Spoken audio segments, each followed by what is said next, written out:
ஆண்டின் பொதுக்காலம் 14ஆம் வாரம் திங்கட்கிழமை.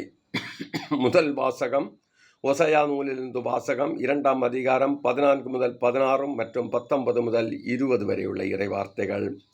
ஆண்டவர் கூறுவது: நான் இஸ்ரேலை நயமாக கவர்ந்தெழுப்பேன், பாலை நிலத்துக்கு அவளை கூட்டிப் போவேன், நெஞ்சுருக அவளுடன் பேசுவேன், அவளுடைய திராட்சை தோட்டங்களை அவளுக்கு திரும்ப கொடுப்பேன், ஆக்கோர் பள்ளத்தாக்கை நம்பிக்கையின் வாயிலாக மாற்றுவேன்.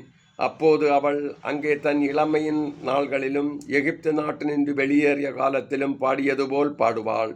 அந்நாளில் என் கணவன் என்னை அவள் அழைப்பாள், என் பாகாலே என இனிமேல் என்னிடம் சொல்ல மாட்டாள் என்கிறார் ஆண்டவர்.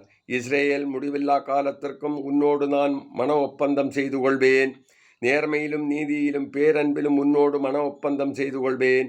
மாறாத அன்புடன் உன்னோடு மன ஒப்பந்தம் செய்து கொள்வேன். ஆண்டவராம் என்னை நீ அறிந்து கொள்வாய். இது ஆண்டவர் வழங்கும் அருள்வாக்கு. இறைவா, உமக்கு நன்றி.